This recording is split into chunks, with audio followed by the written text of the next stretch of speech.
3장 5절과 6절 말씀입니다.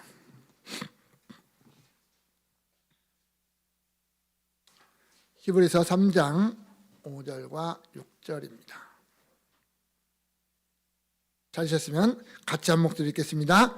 또한 모세는 장래에 말할 것을 증언하기 위하여 하나님의 온 집에서 종으로 신실하였고 그리스도는 하나님의 집을 맡은 아들로서 그와 같이 하셨으니 우리가 소망의 확신과 자랑을 끝까지 굳게 잡고 있으면 우리는 그의 집이라. 아멘.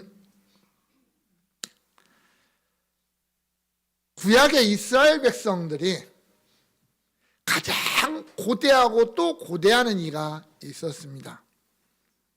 그는 하나님이 보내신 자로 이스라엘에게 참 구원과 안식을 주시는 그러한 분이었습니다. 그가 바로 누구냐면 메시아라고 하는 존재였습니다. 메시아. 이 메시아는 세 가지의 모습으로 등장합니다. 첫째는 왕이요, 둘째는 선지자요, 셋째는 제사장입니다. 하나님의 통치를 이스라엘에게 나타내는 왕, 또 하나님의 뜻을 이스라엘 백성들에게 전달하는 하나님의 말씀을 선포하는 선지자. 그럼에도 불구하고 연약한 때문에 죄를 범했을 때 그 백성들의 죄를 끌어안고 하나님 앞에 나아가는 중보자, 곧 제사장의 역할을 하는 사람. 이 사람이 메시아였습니다. 그래서 구약에는요, 이 메시아를 예표하는 사람들이 참 많이 등장합니다. 많이 등장합니다. 그런데 대부분의 그 사람들은 메시아의 세 가지 모습을 다 보여주는 게 아니라 그 중에 한 가지 또는 두 가지의 모습을 보여줍니다. 우리가 잘 아는 다윗과 같은 사람, 왕적인 모습, 메시아의 왕적인 모습은 참 잘 보여줍니다. 그러나 선지자적인 모습이나 제사장적인 모습은 그렇게 크게 안 나타나잖아요. 또 구약에 등장하는 수많은 선지자들이 있습니다. 뭐 이사야나 에스겔이나 뭐 엘리야나 엘리사나 이런 많은 선지자들을 보면 때로는 그들에게 또 왕적인 모습도 있고 또 제사장적인 모습도 있습니다. 왜냐하면 뭐 이사야 선지자나 에스겔 선지자 같은 경우는 단순히 선지자의 역할만 감당한 것이 아니라 제사장의 역할도 감당했던 것으로 보이거든요. 그래서 어떤 그런 모습도 있지만 그렇다고 해서 그들에게 이 세 가지의 모습이 다 완벽하게 구현되지는 않는다라는 겁니다. 아론 이후에 수많은 제사장들이 등장하지만 또한 그 제사장들도 뭐 제사장의 역할은 충실히 그들이 했다라고 할지 몰라도 뭐 왕적인 모습이나 또한 선지자적인 모습은 그리 많이 나타나지 않는다라는 겁니다. 그런데도 그런 가운데서도 보면 이 메시아의 모습을 그래도 잘 보여주고 있는 몇몇의 사람이 등장을 하는데 그 중에 대표적인 한 사람이 바로 모세라고 할 겁니다. 물론 사무엘과 같은 사람도 있습니다. 사무엘도 보면 마지막 사사시대 때 보면은 어떤 왕적인 모습도 있고요, 선지자로서의 모습도 있고 제사장의 모습도 있어요. 사무엘도. 그런데 그 사무엘조차 모세와 비교를 하면 모세에게는 좀 못 미치지 않는가라는 생각이 들 만큼 이 모세에게서는 메시아라고 하는 모습이 아주 좀 강하게 나타나고 있습니다. 모세, 출애굽 시대에 이스라엘 백성을 통치하는 왕의 모습입니다. 애굽에서부터 데리고 나와서 광야 40년을 지낼 동안 철저하게 어떤 왕적인 모습이 모세에게서 나타나는 것을 보게 됩니다. 물론 그는 하나님의 통치를 대리하는 자였습니다. 그리고 이스라엘 백성들도 모세를 그렇게 인정했습니다. 때때로 모세의 왕적인 모습에 도전하는 사람도 있었습니다. 뭐 고라 일당들. 그러나 하나님은 그들의 도전을 과감하게 물리치고 모세의 어떤 왕권을 확실하게 세워주셨던 모습을 우리가 보게 됩니다. 또 모세는 이스라엘에게 하나님의 말씀을 전달하는 선지자의 완전한 모습을 보여줍니다. 하나님과 직접 대면해서 만나서 말씀을 받고 전달하는 선지자. 그래서 신명기 18장 15절에 보면 모세는 자신을 선지자라고 표현을 하기도 합니다. 또 모세가 죽은 후에 그를 평가할 때 보면 신명기 34장 10절에 그와 같은 선지자가 남이 없다라고 말할 정도로 모세를 선지자라고 표현을 하기도 합니다. 모세가 전달하는 하나님의 말씀은 이스라엘 백성들, 하나님의 백성, 특히 가나안 땅에 들어가서 신정왕국을 건설하고 하나님의 백성으로 살아가야 될 그들에게 있어서는 정치적으로, 윤리적으로, 도덕적으로, 나아가 종교적으로 완전한 표준이 되는, 근본이 되는 하나님의 율법이었다라고 하는 것을 보면 그는 완전한 선지자라고 말하기도 할 수 있다는 거죠. 또는 모세는 이스라엘을 하나님 앞에서 중보하는 제사장이었습니다. 우리가 제사장 하면 아론을 생각하지만은요, 아론 이전에 모세가 제사장의 역할을 감당합니다. 더 크게 나타납니다. 이스라엘이 금송아지를 만들어서 하나님 앞에 범죄했을 때 아론이 하나님 앞에 나아가지 않습니다. 모세가 하나님 앞에 나아가서 자기 목숨을 걸고 하나님과 매달립니다. 심지어 뭐라고 합니까? 하나님 이 백성을 용서해 주시지 않을 바에야 내 이름도 생명책에서 지워달라고 말할 정도로 아주 모세 담대한 사람입니다. 하나님 앞에서 단판 짓는 사람 있잖아요. 밀당하는 사람 아닙니까? 아론과 미리암이 모세를 대항했을 때도 있잖아요. 그때도 하나님은 모세 편에 서셔요. 그리고 모세가 또 하나님 앞에 나아가서 하나님 이들을 용서해달라고 하나님 앞에 기도합니다. 그런 제사장의 모습이 모세에게 있어요. 이처럼 구약의 메시아의 직분, 3대 직분을 완벽하게 예표해주는 사람, 모세입니다. 그러나 그가 아무리 그렇게 완벽하게 메시아를 보여주어도요, 그는 메시아는 아니었습니다. 메시아 자신은 아니었습니다. 장차 오실, 장차 와서 완전하게 성취하실 그 메시아에 대한 그림자에 불과했던 사람, 그가 모세라는 말입니다. 우리가 지난 시간에 예수 그리스도가 모세보다 뛰어난 이유가 그는 존재론적으로 종이냐 아들이냐 이걸 가지고 이야기를 했었습니다. 창조자와 피조물의 관계. 예수 그리스도는 창조자였고 모세는 피조물이었다라고 해서, 그래서 예수 그리스도가 모세보다 훨씬 뛰어나다. 그리고 그분이 가진 영광이 더 크다. 그것을 우리가 보았습니다. 오늘 본문은 또 다른 면에서 예수 그리스도가 모세보다 뛰어나다라는 것을 설명하는데, 그것은 사역적인 면입니다. 하신 일, 그가 세상에서 하신 일, 그 어떤 의미에서 모세보다 예수 그리스도가 훨씬 뛰어나다라는 것을 가르쳐 주고 있습니다. 오늘 그래서 모세보다 뛰어나신 그리스도, 두 번째 사역적인 우월성입니다. 존재론적에서 우월성과 또 이제 그분이 하신 사역적인 면에서의 우월성이 얼마나 뛰어난가라고 하는 것을 보게 됩니다. 먼저 5절에 보면, 또한 모세는 장래에 말할 것을 증언하기 위하여 하나님의 온 집에서 종으로 신실하였다, 이렇게 말합니다.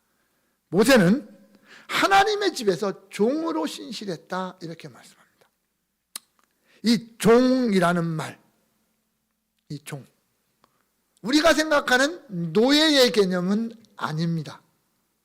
우리는 보통 성경에서 종이라고 표현하면 둘로스라고 하는 단어를 많이 생각을 합니다. 이게 노예나 뭐 그런 종을 얘기하는데, 본문에서 등장하는 이 종은 그런 종이 아니라 사환이라는 의미를 가지고 있습니다. 우리나라 성경으로 번역한다면 사환이라는 단어로 번역하는 것이 오히려 더 낫다라고 하는 겁니다. 노예들보다는 조금 더 위에 있는, 그리고 일정한 어떤 그 권리도 가지고 있고 또 권력도 가지고 있는 사람, 이게 사환이거든요. 그러나 분명한 건 뭐냐면 사환은 아무나 될 수는 없다는 거예요.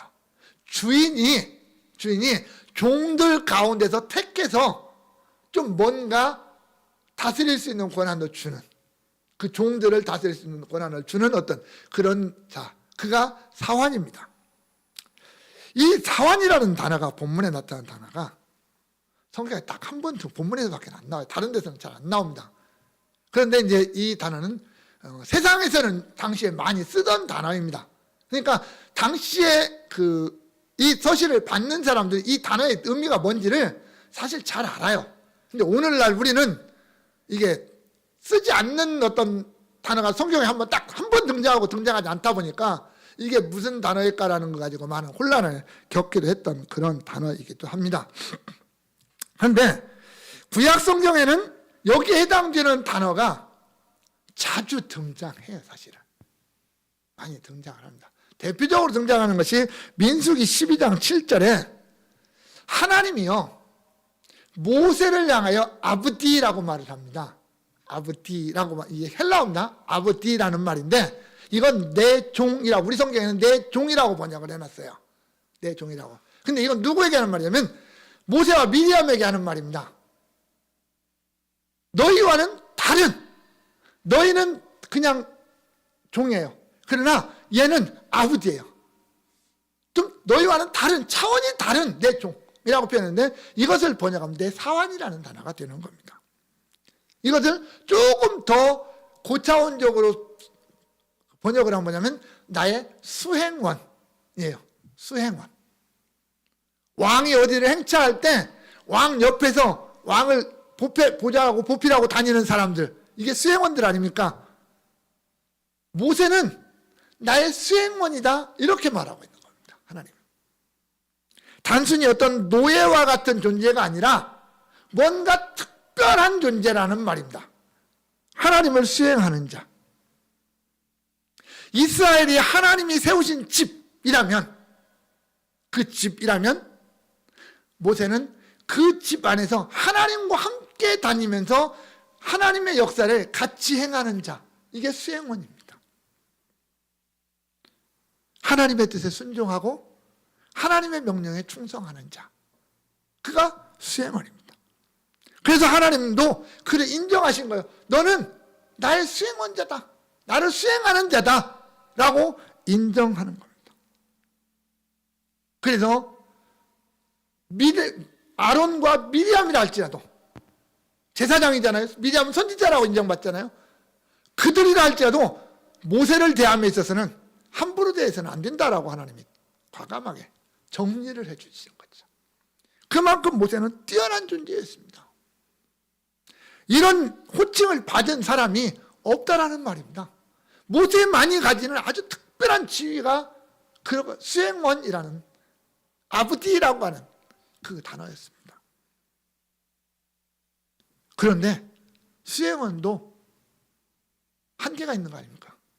수행원은 그 존재 자체로 또 그가 하는 역할에 따라서 분명히 한계가 있는 자였습니다.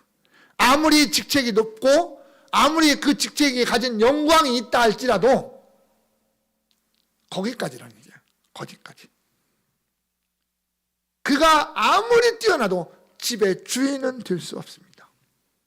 모세가 아무리 하나님의 사환이라고 하는, 하나님의 수행원이라고 하는 직책을 가지고 충성한 사람이라 할지라도 그는 여호수아나 사무엘이나 엘리야나 이사야나 예레미야나 에스겔과 같은 그런 하나님의 특별한 사환들, 그들과 같은 한 사람이었을 뿐이지 그가 주인이 될 수 있고 아들이 될 수 있는 것은 아니었다라는 말입니다.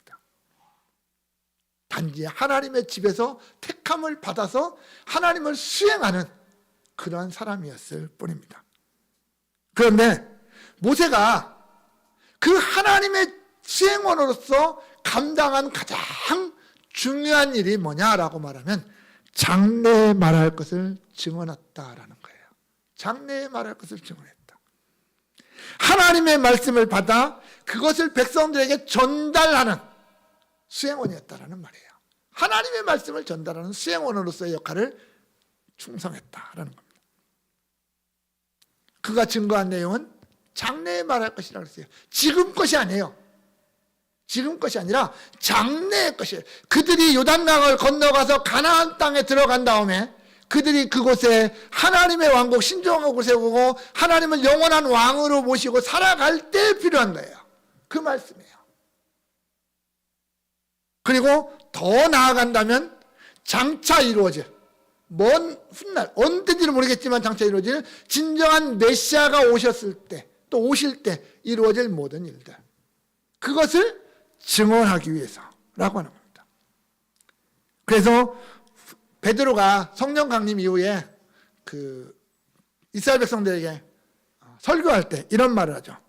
모세가 말하되 주 하나님이 너희를 위하여 너희 형제 가운데서 나 같은 선지자 하나를 세울 것이니 너희가 무엇이든지 그의 모든 말을 들을 것이라 라는 말을 이렇게 인용을 합니다. 사도행전에서. 모세가 그랬거든요. 그 신명기 18장에서 하나님이 장차 나와 같은 선지자 하나를 세울 것이다 라고 했거든요. 그 선지자가 과연 누구일 것이냐라고 말할 때 물론 뭐 사무엘을 의미할 수도 있고요, 여호수아를 의미할 수도 있습니다. 계속하지만 궁극적으로는 장차 완전한 선지자로 오시는, 완전한 말씀으로 오시는 그 예수 그리스도를 가리키는 것은 분명한 것이었거든요. 그러니까 모세가 증언한 내용의 최종점에는 누가 있느냐? 예수 그리스도가 있더라라는 거예요. 그래서 예수님도 이렇게 말씀하시잖아요. 너희가 모세를 믿었더라면 또 나를 믿었으니 이는 그가 내게 대하여 기록하였습니다. 모세가 창세기부터 시작해서 신명기까지 기록한 모든 말씀의 최종 목적지는 누구냐? 나다라는 거예요. 예수님은. 나 예수 그리스도다. 그래서 우리가 지난번에 생각했던 것처럼 성경이 곧 누구에 대해서 기록한 것이다? 나에 대해서 기록한 것이다. 예수님이 그렇게 말씀하시는 거예요. 결국 모세는 복음의 증거자였습니다. 예수 그리스도의 증거자였습니다. 그가 예수 그리스도의 수행원으로서 할 수 있는 최고의 영광스러운 직분이 그 복음의 증거자였다라는 겁니다. 그가 이스라엘 백성들을 데리고 광야를 인도하는 거 물론 어마어마한 일이죠. 그 안에서 많은 이적을 행한 거 대단한 일입니다. 그러나 모세가 행한 일 가운데서 가장 중요한 일, 가장 핵심적인 일은 뭐였느냐? 그가 장차 오실 메시아를 예언했다라는 거였어요. 그리고 그 자신은 마치 세례 요한처럼 그 메시아가 오실 길을 준비하는 수행원에 불과하다라는 거였습니다. 어떻게 보면 구약 성경의 역사에서, 아니 인류 역사에서, 예수님을 제외한 모든 역사에서 가장 위대한 인물로 인정받을 만한 모세였지만 그도 결국 하나님의 집에서 하나님과 동행하는 수행원에 불과했다라는 겁니다. 거기까지예요. 더 이상 나아갈 수가 없다는 거예요. 그가 그보다 더 나아가서 하나님의 자리에 갈 수가 없다는 거죠. 예수 그리스도의 자리에 갈 수가 없다는 거예요. 아무리 인정받고 아무리 존중받고 아무리 칭송을 받아도 그는 한낱 인간일 뿐이고 거기까지라는 거예요. 하나님의 자리에는 나아갈 수가 없는 그런 한계를 가진 인간이었다라고 하는 겁니다. 그게 모세의 모습이었어요. 그런데 6절에 보니까 그리스도는 하나님의 집을 맡은 아들로서 그와 같이 하셨다랍니다. 사실 원문에는 그러나라는 단어가 시작이 됩니다. 모세는 이러했다. 그러나 그리스도는 이러했다. 이렇게 표현하는 겁니다. 완전한 비교, 대조를 나타내는 거죠. 그러면서 앞에 것보다 뒤에 것을 더 강조하는 의미로 이 그러나라는 단어를 사용하고 있습니다. 그런데 그 비교가 뭐냐면 한쪽은 사환 또는 수행원이라는 단어와 한쪽은 아들이라는 단어가 완전히 비교가 되는 겁니다. 둘 다 하나님의 집에서 충성했다라고 하는 것, 신실했다라는 것은 공통점이라고 그랬습니다. 그러나 어떤 역할을 어떻게 감당했느냐 하는 것은 전혀 다르다라는 거예요. 한 사람은 수행원이었어요. 그런데 한 사람은 아들이었습니다. 여러분, 수행원이 하는 일과 아들이 하는 일은 다릅니다. 모세가 충성했어요. 그러나 모세만 하나님의 집에서 충성한 사람이 아니에요. 다른 사람도 충성한 사람들 많아요. 그러나 그 어느 누구도 아들로서 충성한 사람은 없더라라는 겁니다. 이게 수행원으로 충성하는 것과 아들로서 충성하는 것은 차원이 다르다라는 겁니다. 하나님의 집을 맡은 아들, 문자대로 번역하면 그의 집 위에서라는 말입니다. 이 위에서라는 말은 뭐 그 집을 다스리는 자, 감독하는 자, 어떤 집의 모든 권한을 가진 자, 이런 의미거든요. 그러니까 예수님은 그 집, 하나님의 집을 소유한 자이기도 하고 통치하고 그것에 집에 관한 모든 권한을 가진 자예요. 예수님이 마태복음 28장에서 그랬잖아요. 하늘과 땅의 모든 권세를 내게 주셨으니라고 말씀하시잖아요. 그 모든 것을 다 가지신 자예요. 아들이에요. 아들로서 충성하는 거예요. 아들로서 충성하는 거예요. 지배하는 충성, 다스리는 충성, 그게 예수님만이 가지고 있는 특성이라는 말이에요. 어느 누구도 그러지를 못했잖아요. 모세도 지배하는 충성은 아니잖아요. 그냥 수행원일 뿐이잖아요. 복종하는 충성이에요. 어떻게 보면.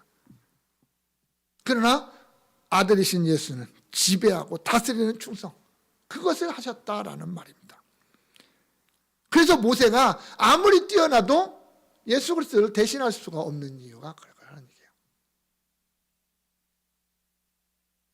어떤 신학자가 이걸 단어를 가지고 비교를 딱 했는데, 모세는 하나님의 집 안에서, 우리 성경에 그렇게 써요. 안에서 충성했다. 집 안에서, 집 밖으로 나아갈 수 없는 안에서 충성했다. 그러나 예수 그리스도는 그 집 위에서, 영어로 따지면 오버가 되겠죠. 영어 인과 오버 차이죠.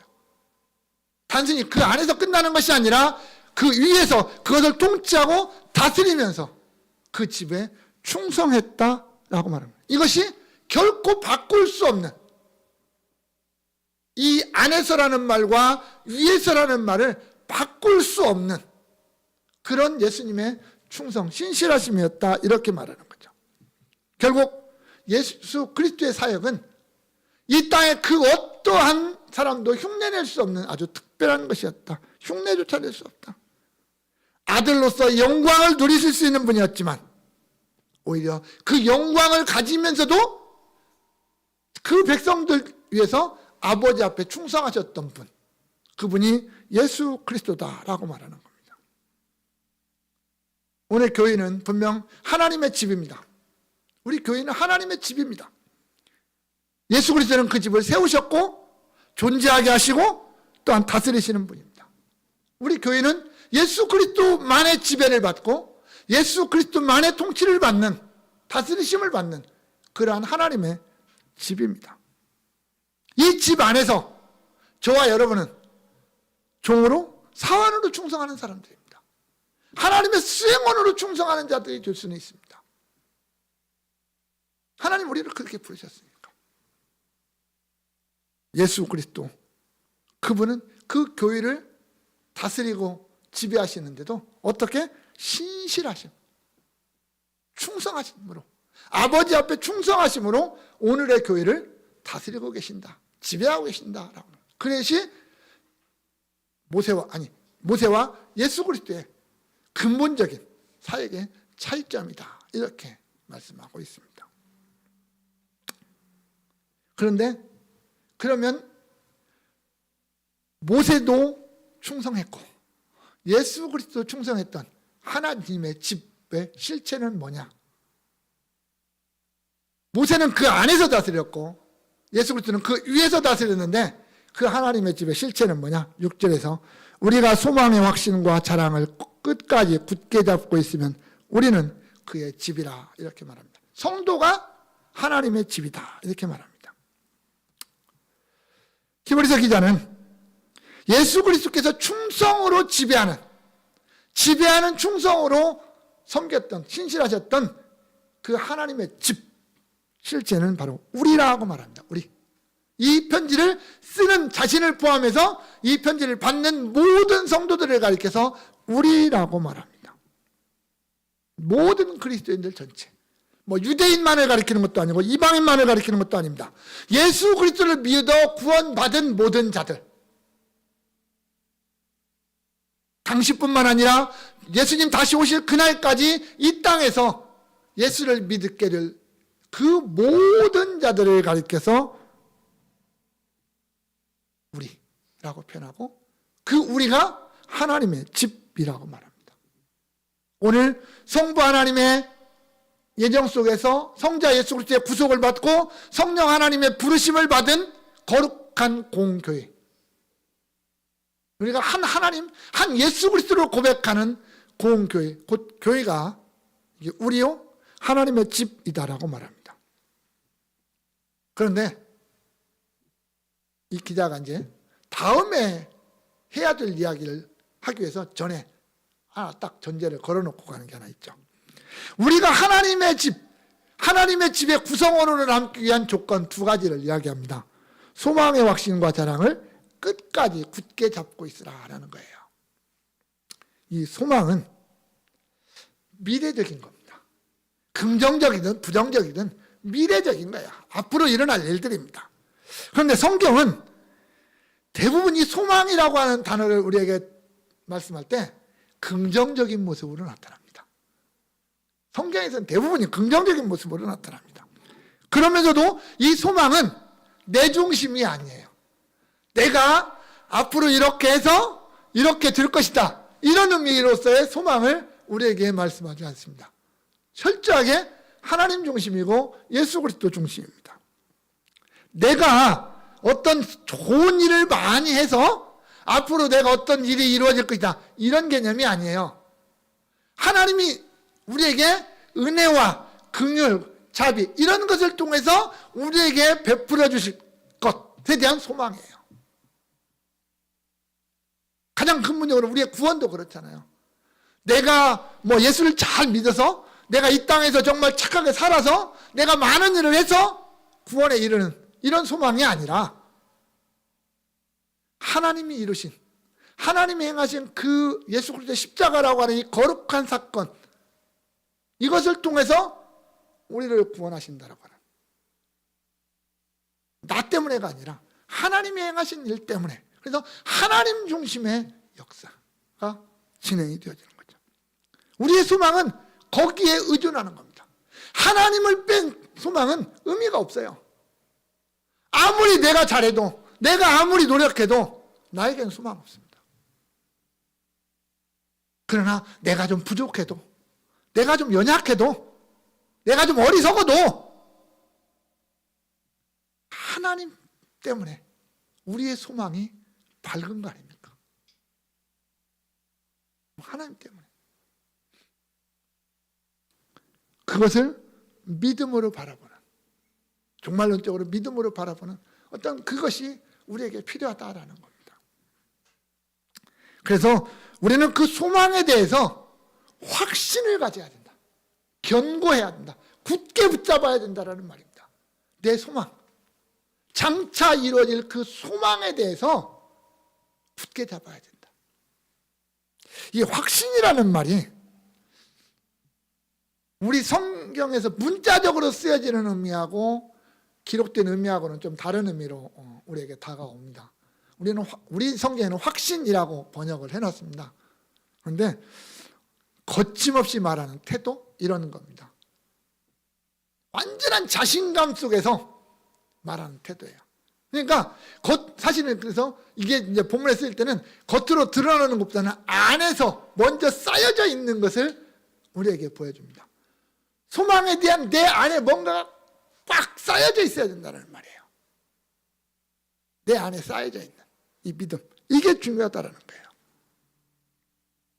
내가 장차 하나님 앞에 서고 예수 그리스도와 함께 영원한 나라에서 영원한 왕국 속에서 왕노릇해야 될 이 소망, 쉽게 말하면 내가 천국에 대한 소망, 이것이 내 안에 가득 차서 꽉꽉 눌러지고 흔들리지 않아야 된다는 말입니다. 이게 참 어려운 겁니다, 사실. 그런데 그 소망의 견고함이 있을 때 우리는 이 세상의 어떤 유혹이나 세상의 핍박 앞에서 흔들리지 않는다라는 겁니다. 오늘 우리가 왜 자꾸만 세상에 눈이 돌아가고 세상에서 뭔가를 찾으려고 이렇게 노력을 하느냐? 그 소망이 견고하지 않기 때문이다라는 겁니다. 이게 더 크고 더 소중하고 더 아름다운데 자꾸 그것보다는 눈앞에 있는 이것을 추구하고 나아가는 우리의 어리석은 모습들이 있더라라는 겁니다. 그래서 우리는 내 안에 있는 그 영원한 소망, 거기에 나의 전부를 걸고 그걸 붙잡고 있어야 된다는 거죠. 오늘 소망의 견고함을 붙잡으라는 말이 그 말입니다. 또 하나는 우리 성도는 그 소망을 자랑함에 있어서 견고해야 된다 이렇게 말합니다. 끝까지 굳게 붙잡아야 된다는 말입니다. 그 자랑하는 일을, 내 안에 있는 소망을 자랑하는 일을 끝까지 붙잡아야 된다. 성경은 자랑하지 말라고 말합니다. 대부분이 부정적인 거예요. 성경에 자랑이라는 단어를 찾아보시면요, 거의가 대부분 부정적으로 등장하는데, 왜냐하면 자랑이라는 것은 인간 중심의 것이기 때문에 그래요. 자랑한다는 건 나 자랑하는 거거든요. 나 잘난 거 자랑하는 거거든요. 그래서 대부분 자랑을 부정적으로 얘기합니다. 그런데 그 자랑의 대상이 하나님일 경우에는 아주 긍정적으로 등장하고 서로가 그것을 해야 된다라고 권면하는 쪽으로 등장하는 것을 보게 됩니다. 역대상 16장이나 시편 34편이나 44편이나 시편 105편이나 이런 데 보면 그들은 어떻게 해요? 여호와의 이름을 자랑하고 여호와의 역사를 자랑하는 일에 동참하라고 요구하고 있는 걸 보게 됩니다. 특히 우리 본문에서는 뭘 자랑해야 된다고요? 내 안에 있는 소망. 내 안에 있는 소망을 자랑하는 일을 굳게 잡아라 이렇게 말합니다. 내가 믿고 있는 예수, 내가 믿고 있는 구원, 내가 믿고 있는 천국, 이 소망을 자랑하는 일에 우리가 흔들리지 말아야 된다는 거예요. 그래서 성도의 자랑은 언제나 예수 그리스도가 바탕에 있어야 됩니다. 예수 그리스도가 없는 자랑은 아무 의미가 없어요. 오늘날 대한민국 강단에서 이 간증이라고 하는 게 참 많이 있습니다. 그래서 간증할 때 가장 조심해야 될 게 뭐냐면 그거예요. 예수가 나타나느냐, 내가 나타나느냐. 말로는 예수를 자랑한다고 하는데 실제적으로 다 듣고 나서 보면 예수는 없고 오직 그 사람만 등장해버리면 그건 간증으로서는 빵점인 거죠. 안 한만 못한 거죠. 나는 없고 철저하게 예수가 드러나는 게 진정한 간증입니다. 그게 자랑이라는 거예요. 그러한 자랑이 흔들리지 말아야 된다는 거예요. 그 자랑을 위해서 나 전부를 내려놔야죠. 사도 바울은 그 화려한 자신의 모든 것을 배설물처럼 버리고 나의 자랑은 오직 예수 그리스도의 십자가뿐이라고 그렇게 말하잖아요. 그게 전부라는 거예요. 우리의 자랑이 그래야 된다는 겁니다. 그런 자랑을 하는 사람이, 그 자랑에 목숨 거는 사람이, 예수를 자랑하는 일에 목숨 거는 사람이 성도다라는 거예요. 그리고 그러한 성도들이 하나님의 집을 이룬다라고 말하는 겁니다. 성도 여러분, 하나님이 우리를 왜 부르셨느냐?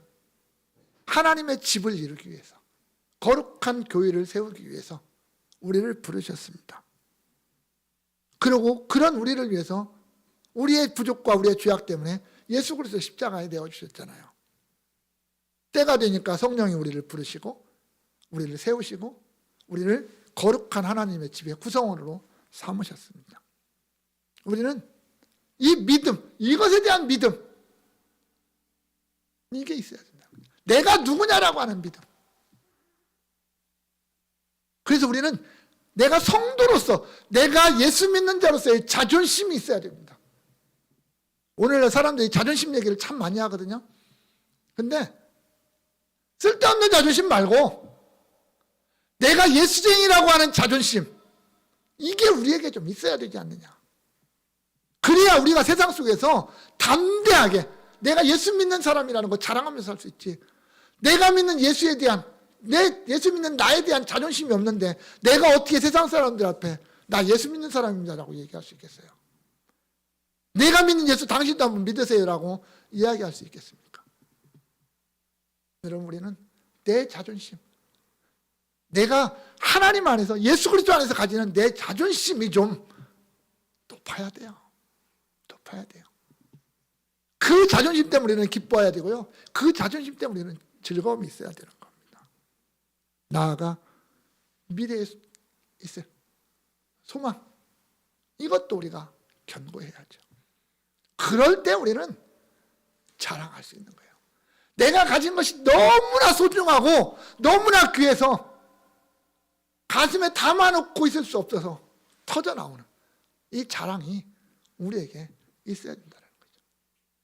말로 안 해도 내 삶의 모습으로 그냥 자연스럽게 보여줄 수 있는 그런 모습이 된다는 거죠. 사랑하는 성도 여러분, 오늘 모세는 참 멋진 사람이었습니다. 완벽한 사람은 아니었지만 그래도 참 멋진 사람이었습니다. 위대한 사람입니다. 존경할 만합니다. 아담 이후로 모세처럼 하나님께 쓰임받은 사람 없습니다. 참 대단한 사람입니다. 하나님 앞에 인정도 받았어요. 충성스러운 사원이다, 수행원이다 인정받았던 사람입니다. 그러나 이 땅에 살아가는 그 어느 누구도 아무리 완벽하게 살아도, 아무리 하나님 앞에 충성해도 예수 그리스도와 비교할 수 없는 거죠. 오늘날 수많은 이단들이 왜 그렇게 빠져들어갑니까? 자신을 모세보다 더 높은 예수 그리스도의 자리에 앉히려고 노력하는 거 아닙니까? 그 어느 누구도 예수 그리스도가 될 수 없는데도 불구하고 그 자리를 자기들이 차지하려고 하다 보니까 처음에는 아니었는데 시간이 지나면서 그렇게 바뀌어서 결국은 예수님 몰아내고 자기가 그 자리에 앉아버리잖아요. 그게 우리가 말하는 이단들의 특징 아닙니까? 여러분, 인간은 아무리 뛰어나도 그렇게 될 수 없습니다. 그래서 그때 당시, 지금 이 편지를 받고 있는 당시에 수많은 사람들이 모세라는 인물을 얼마나 위대하게 봤습니까? 오늘날도 유대인들은 모세를 그렇게 위대하게 보는데, 그러나 오늘 기자는 그렇게 말합니다. 너희가 바라보는 그 모세, 너희가 절대적으로 그렇게 신뢰하는 그 모세도 예수 그리스도와는 비교할 수 없다. 예수 그리스도와는 비교할 수 없는 존재다. 우리가 믿는 예수는, 우리를 구원하기 위해서 십자가에서 죽으시고 부활하신 그 예수는 그 모세보다도 훨씬 더 뛰어나십니다. 그래서 우리는 예수 바라봐야 된다라고 말하는 겁니다. 예수 바라봐야 된다. 예수 의지하고 예수 따라가야 된다라고 말하고 있는 겁니다. 원하기는 우리가 그래야 되지 않겠습니까? 오늘날의 시대는 이 편지를 기록되는 이 시대보다도 더 예수 따라가기가 힘든 시대입니다. 바라보기 힘든 시대입니다. 갈수록 더 할 겁니다. 안팎으로 우리가 예수 믿는데 많은 어려움들이 앞으로 다가올 겁니다. 그럴지라도 우리는 분명한 소망에 대한 믿음, 소망에 대한 자랑이 넘치어서 우리가 정말 하나님의 집에 성도다운 모습을 갖추어갈 수 있어야 되지 않겠느냐 하는 겁니다. 원하기는 우리 모두가 정말 이런 예수 그리스도를 향한 믿음과 담대함을 가져서 날마다의 삶 속에서 그리스도를 드러내는 아름다운 승리자가 될 수 있기를 주님의 이름으로 축원합니다. 우리의 참 목자장 되신 우리 주 예수 그리스도의 은혜와 하나님 아버지, 그 아들 아낌없이 내어주신 그 놀라우신 사랑과 오늘도 우리와 함께 하시고 우리를 인도하셔서 예수 안에서 승리하게 하시는 성령님의 역사가 여기 모인 주의 백성들 머리 위에 이제로부터 영원까지 함께 있을지어다. 아멘.